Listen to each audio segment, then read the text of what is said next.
Hi, I'm Heather Poduska, founder of the Brand Star Academy, where I teach entrepreneurs how to be powerful, profitable speakers and create their own celebrity personal brands. Welcome to Thrive, the show where I bring you tips, resources, and people to help you create a more abundant life and business. You're in for high-value content coming to you from industry leaders who are growing their business, making an impact, and rocking their brands. And I am so excited to have another musician here today. Loren Bateman is a childhood cancer survivor, and she knows the importance of living in the moment. That's why at the age of 27, Loren quit her cushy job as a research scientist to pursue a career in music. That decision changed her life forever. Loren now owns and operates 2 locations of the LB Music Schools in the Boston area, helping students ages 5 and up find joy and happiness through music and education, music education. Thank you so much for being here. Yeah, you're welcome. Thanks for having me. I'm so stoked, so pumped. I'm sure you can tell because Yeah. I have another musician on the show, and I wanted to do this series with musicians and artists and performers because I think there's a really important contribution that the arts make, not only to society, but also to people who are pursuing entrepreneurship. Yes. So I'm excited that you're here, and I know that you haven't always been a professional musician, and you had this other path, as I said in the intro. So can you take us back and talk to us a little bit how you found yourself to music? Yeah, so I started with piano when I was younger. That was kind of the thing you did. Everyone starts in piano. You know, I took lessons at the convent. With the nuns? Not with the nuns, but the nuns did hear me playing. But I did that for a few years. I didn't really love it. There was something, I didn't understand how the instrument worked. And then later in high school, for a confirmation gift, my sister got me a guitar. My mom was like, don't do it. She's going to waste it. She's never going to use it. And so they obviously didn't get me lessons because I wasted the piano lessons. So I kind of had to teach myself. And I just really had this great appreciation for being able to create something and write my own music. And that's what really drew me to the guitar, is because I kind of figured out quickly how it worked and how you could write music. So that was awesome. And then obviously I went to college. I went to Boston University. My degree's not in music though. It's in biology and archaeology. I always loved history. I always loved science. And I did the normal thing. I got a job. I went to work for a pharmaceutical company in cancer research for a number of years. But I never stopped. I never stopped music. I started voice lessons and drum lessons after I got out of college. I always had this strong love for music. It was just something I loved to do. And around the age of 26, I went on this cruise that was like a folk festival on a cruise ship. Oh, how cool. It was awesome. And, I brought my guitar and I played in the little bars and lounges they had. And it was just so much fun. And I just said, I need more of this in my life. Not that I hated my job, but it wasn't as inspiring to me as music was. I never got tired of music. So I decided, I'm just gonna go and try and do this music thing. So I quit my job and I started performing, I started teaching, and really just kind of went full throttle into doing music full time. And like I said, it's been the best decision I've ever made. So wow. So there's a little bit of a leap, from going from your job and then just perform. What did just performing look like? Because so I recorded a few albums over the years. Of your own music? Of my own music. Okay. Yep. So I went in, I did a studio album while I was still working. So I'd go to work in the morning, and then after I go to the recording studio and I record for 8-10 hours straight, go home, go to bed, go back to work. So it got to be that for a while. And I was traveling to New York and stuff. I was doing the midnight Greyhound bus from New York to get back here for 5 o'clock in the morning so that I could go to work the next day. So I was doing that whole working performer scene. Wow. I did a lot of stuff solo, but I did have a backup band too. So we would do larger rock venues as well. I've performed In Faneuil Hall, I got to do the Pride Parade one year, which was fantastic because that's Wow. like 20, 30,000 people. Wow. On a big stage, which is a really cool experience. So yeah, so I mean, it just started as me by myself, and then I picked up a few band members, and we all went in the studio and recorded and made something really cool of it. Tell me you love me one more time so that I can remember what it feels to be alive. Or can you tell me you love me one more time so that I can feel you can symbolize. You're such a rock star in all, literally you're a rock star. But, the hustle, oh my gosh. Yeah. The commitment that you poured into that. Can you talk a little bit about what that, how did you find that drive to do that? Yeah, I think it's something, people always say, like, are entrepreneurs born, or are they, are they created? And I think some people have a knack for that hustle. I think they're used to that hustle. I mean, I was a sports person growing up. I always did sports, so there was always that training of, like, you work hard, you get better, you perfect your craft.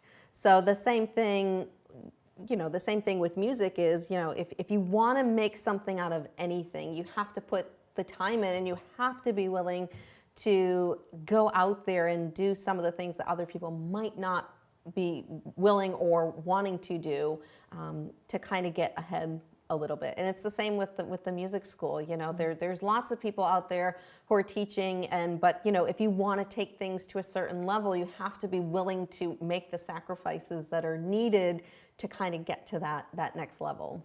Yeah, and as you're describing it, two things kind of come to mind is there has to be a desire. And Yes. it sounds like you had a desire from a very young age that was very organic to who you are. Right.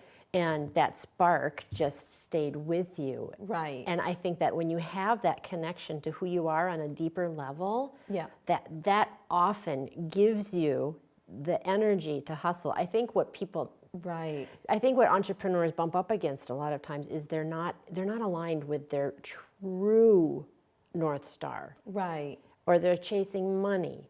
Yes. Or they think they need to do something a certain way, and they're like, Sisyphus pushing that rock up the hill. Right. But you had this organic desire. Yeah, and I mean, that's what people talk about when, like, putting sweat equity into your business. And when you truly are passionate about something, it really doesn't feel like work. And you could do it all day, and you can forget to eat, and because there's been times where, like, I've gone for long periods of time working, and I'm like, wow, I forgot to eat lunch today.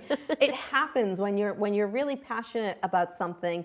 And it's very important to have that. I was reading something the other day on Facebook. Someone was talking about entrepreneurship and how it's kind of like a rocket taking off. And a rocket, when it goes into outer space, most of the fuel is used in just the takeoff. Right. And it's the same thing with anything in entrepreneurship too. It's like most of the energy is needed in that first part of getting your business off the ground. And if you don't have that drive or that passion, it's hard to keep that momentum going because it does take so much energy in the beginning. Oh my, I love that analogy. And also because it reminded me of the resistance that people Right. bump into. External resistance. Maybe your parents don't think you want to take, lessons, so they don't Right. pay for whatever that is. Or internal resistance of, is this the right thing? Should I be doing this? What if I run out of money? Like, Right. will Am I anybody capable like of doing this? Yeah. Will I be successful? Will people like me? Whatever Right. that is. So Exactly. I love that. But it sounds like, not that there's ever an end line, but it sounds like you've been able to push through that a little bit. Yeah, I mean, there's definitely been those plateau points. There were days that I woke up and I'm like, I'm quitting, like every day. I'd be like, that's it, I'm done. And then it's like you get through the next day and you're like, okay, I'm still gonna go. So I think everyone hits those plateau points, and I think that's why it's important to have kind of that purpose behind what you're doing, because that's why you're gonna keep going and not quit. So I wanted to ask you, besides that, or I just said like 3 times, that organic pull, that organic drive. You said a little thing about not a little thing. You said something about purpose, And besides having an internal, like, I love this, this makes me feel lit up, did you have a sense of purpose that was bigger than your own internal drive around it? Yeah, I mean, I think my purpose kind of evolved over the years. I think as you grow, that happens. I mean, I know in the beginning when I first quit my job, it was just for me, a big thing was freedom.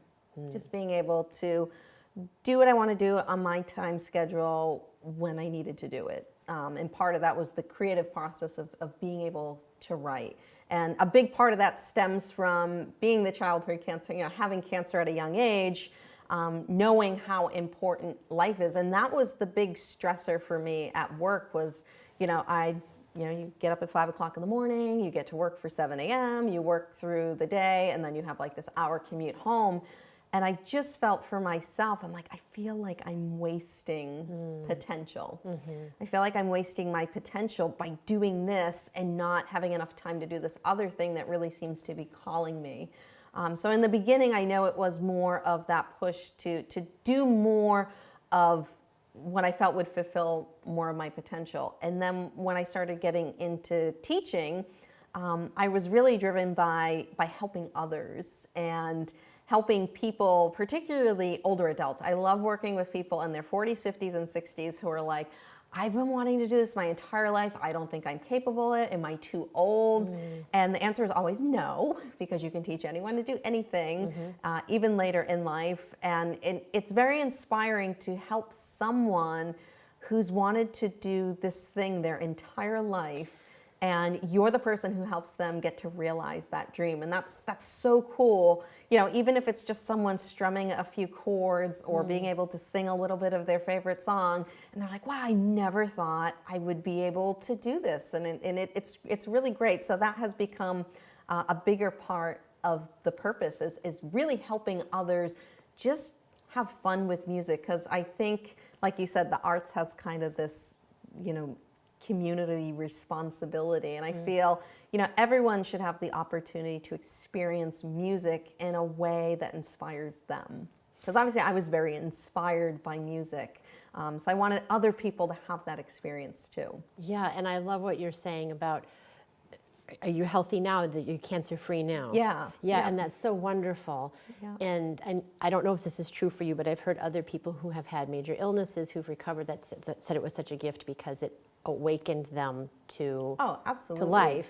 Did you have that experience? Yeah, as I don't well? think it was, I was a teenager when it happened, so it's been almost like 20 years now, Yeah. so woohoo. I don't think it really happened until after I got out of college. I still think I was so young to understand the enormity of like what had happened. Yeah. But I know it always made me a little bit more impulsive, so to speak, than others probably at my age. And I know a lot of people said that, I think it matured me a lot because people are like, wow, you seem a lot older, you think a lot older for your age. Yeah.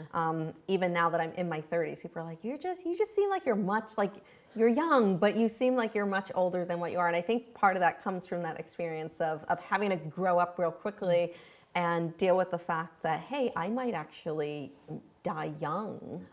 And that's kind of a big motivating factor for me as a business person, is still that fear of like, hey, I could, I might only have 20 years left. I might only have 30. I might not make it to 80 or 90, the average life expectancy. So that's a big push for me.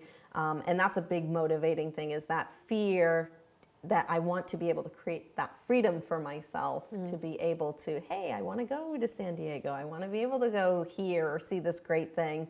And I've been able to do that, which is fantastic. So that's a big part of my personal purpose, I guess. Yeah, I can completely understand that. And Yeah. it makes me wonder, nobody knows if they're going to live to the average age. Right. So how can someone who maybe hasn't faced the challenges that you faced at a young age to give you that awareness, how do you think that people can sort of wake up to that, to really embrace their lives now? Yeah. Someone told me a lot of times you're not willing to do things for yourself, but you're willing to do them for other people. And a lot of people have families. So I think a good motivating factor, if you have kids, is to do something for your kids, or, if you're an entrepreneur, the goal is to have more time to spend with your family. So yeah, part of it is there's a little bit of it for you, but focusing on, doing it for other people sometimes helps inspire people and motivates people to say, oh, if it's just me, but when you bring like your family into it or someone else into the picture, it's like you're a little bit more motivated because you're not doing it just for you. Now you're doing it for someone else. Yeah, and I also think that showing your children that you're embracing life Right. shows them what's possible for them as well. Right, and I think it teaches them an important lesson about life too. Yeah, so you work with a lot of kids at the music school. Mm-hmm. You have 2 locations now and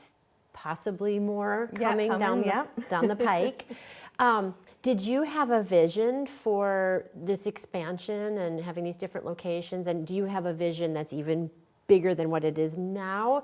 And how did you come to that? Like, what made you sort of get to that point of, oh, I want 1 school. Oh no, I want 2 schools. Maybe I want more schools. Yeah, it's one of those things that keeps evolving over time. So I never thought initially that I was going to start this out and have a music school. If you had asked me, 8 years ago when I started this whole thing, be like, oh, you're doing this because you want to open a music school, that was like not in my mind at all.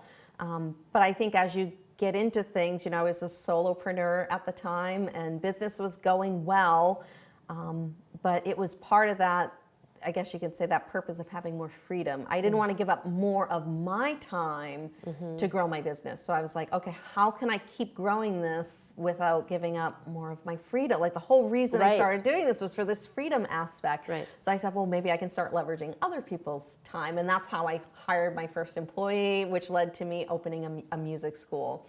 And that started doing really well. And, the goal was, hey, can we help more people? Can we do this more, and how big am I going to expand? I think that's going to depend on how much it affects that freedom factor. Oh, I love that. So you've identified like a big V value. Yeah. Yeah. For me, I went to San Diego and I was speaking with a lot of friends, and some of them are way further along than I am in their music school careers. And one of the guys who's one of the biggest ones, he's like, at this point for me, he goes, it's really a value of time thing. He's like, I can make a lot more money. He's like, but is it worth the time that it's going to cost me to? And he's in his 50s now. And I think I feel the same way. It's like there's going to be a limit on, like, if this takes away from my freedom factor, then I'm not going to do it just for the money. Because I think there is a balance there. And there's probably some other strategies you'll learn along the way about scaling and all of those things too. Right, and that's it, So you might be running your school from Bali, Right, Click. and I've done that. I went to Bora Bora last year, There you go. I was gone, and The Bora Bora LB Music School. Exactly, and I have staff who've been with me a long time, and I've made them into managers to help me manage the schools so that I can keep growing without it taking more of my time so basically I want to open a school and then just let it run itself. Nice. And that obviously you have to put systems in place and have lots of other stuff in place to make that possible. So depending how many will I open, I can't give you a number. Is it going to be more than 3? It could be. I figured 3 was a nice number to have because that would get you to that like 7-figure mark, which has always been a goal of mine, to create a 7-figure company. That would be really, really great. So once we hit that goal, we'll see. Because I'm one of those people who's like, okay, make a goal and then you go to the next goal. Yeah. So we'll see. I mean, there could be half a dozen LB music schools in the Middlesex area by the time I'm done, but I love it. Who knows? I love it. So what do you think, you mentioned systems, team, what do you think has been your secret to creating a successful music school where it's generating money, it's getting good results for your students? Yeah. I think a big thing of what makes businesses successful, I mean, part of it is systems. So I think a big part of it is having the right team members. And being able to trust that those team members are going to be able to do their job. A big thing, I do some coaching with some entrepreneurs as well, and a big thing that I tell them as they're trying to grow their business, like at some point you have to let go of some of that control. And you shouldn't be doing all the nitty-gritty jobs anymore. You have to let that go. And the biggest concern they have is like, well, they're not going to do it as good as me. And I said, well, you're the owner. No one is going to be as passionate about your business as you. I was like, but there are going to be employees who can do certain aspects of that job better than you if you let them. I was like, no one can do my entire job better than me because I am the owner, and who can sell their business better than the owner. Right. I said, but there are people on my staff who do certain things better than I do, and I have to give them credit to say that they can do that. I said, but you have to be able to trust people and let them develop their skills, or you're going to be stuck under this carriage the entire time, this horse trying to drag this like heavy carriage along. And it's like, you just got to delegate some of those parts off to other people. And again, that's part of the freedom factor. It's like, and that's part of scalability too, because you only have, everyone has the same amount of hours in a day. It's just how well you use that time. Yeah, and I love that because you can't be the horse and the carriage and the wheel. You have you have to be driving in the ship. beginning you are. Yeah. I mean, in the beginning when you're the solopreneur, you're wearing every single hat. You're the accountant, you're the salesperson, you are, you're everything in your business. And for some people, that's perfectly fine, and that's what they want, and they don't have desires to grow any bigger than that, so they don't have to worry about leveraging time and scalability. But for some people, there's a lot of people out there who want more, and part of getting more is learning how to delegate, and that you don't have to have your hand in every single part of your business. It's good to check. It's good to check and verify that things are working the way they're supposed to, but you have to trust that you have the ability to train people to do a job and that they will do it good enough. Trust but verify. Exactly. So you talked a lot about team, and it reminds me of Zappos, I forget what his name is, but the happiness book is about Zappos shoes, and he was talking about the importance of culture and brand within the company. And what he was saying is that you don't hire someone and then mold them. No. You hire them for the culture that's already there. Exactly. Would you agree with that? Exactly, yeah. And we have, my managers and I went over, and we have culture factors that we look for in the hiring process. We hire and fire based on those culture aspects of the job. Obviously, there's a performance aspect too. If someone's coming to me, and they have a degree from Berkeley, I'm sure they can play their instrument fairly well. Most people, if they're applying for the job, we test obviously to make sure they can do what they're saying they're doing.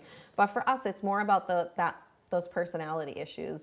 Do they care about helping people? Like, a big part of our culture is that our teachers are mentors, whether they're a child or whether they're adult. We are mentors to help these students, like I said, have music inspire them to whatever level they want. Because not everyone's going to become a professional musician. We understand that. But we do understand that there's some people who music will save their life in some way that we will never understand. Totally. And our purpose is to be there and develop that for that person in whatever way they want. Yeah. You just never know how it's going to come into, No. The little personal story, when my stepfather passed away, it was such a beautiful experience for our family because he passed away in our home, and we played music, like I was playing the piano. So as he was passing, there was music in our house, and you can't anticipate that. That's just a gift not just to him, but to feel like you're also the person giving in that moment and soothing other people with music. Exactly. You just never know the power. So keep music in our schools, man. Yeah, it's really so important. I'm so glad that you are driving this bus of these, 2, maybe 3, maybe who knows, schools. So I just want to acknowledge you for doing that and following your drive and your passion and that pull and using your gifts and trusting yourself to do that. I think it's such an important thing. If we all did that and got rid of some of the shoulds and the voices in our heads and used our, whatever that is, it might not be music, it might be something completely different. Maybe it's science, or maybe it's making things, but if we each do our thing, it's going to make a tapestry for us that's just incredible. And you've done it, and it takes so much courage, and you're such a great example to musicians and entrepreneurs and people who really want more out of their life. So I really want to acknowledge you and thank you for being here. you. And I always ask, before we end, what does it mean to you to thrive? What it means to thrive, I think, again, going back to that purpose, is being happy with who you are in your life and making sure that you're living up to your full potential. Because I feel like once you do that, you really do feel like you're thriving in life. I love that. I agree with that Yeah. as well. Thank you so much for You're being here. It's been welcome. awesome. Thank you. And thank you all for joining us as well. And until next time, here's to hitting all your high notes. Take care, everybody. Bye-bye.